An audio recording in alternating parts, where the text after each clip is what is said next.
Hi, I'm Anusha. I recently completed my Primary PGCE at the University of Leicester. Before this, I worked as a teaching assistant, which fueled my passion for supporting children's learning.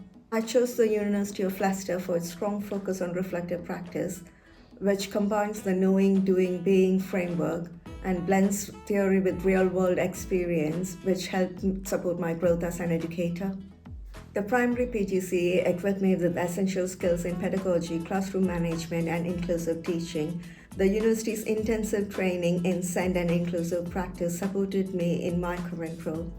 My time at Leicester was incredibly positive thanks to the high quality teaching and excellent facilities. The well sequenced curriculum accommodated our diverse needs.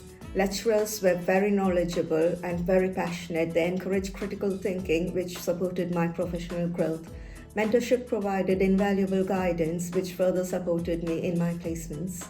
To future PGCE students, yes, it's challenging but incredibly rewarding. Stay organized, embrace every learning opportunity, and remember, you are making a real difference in children's lives.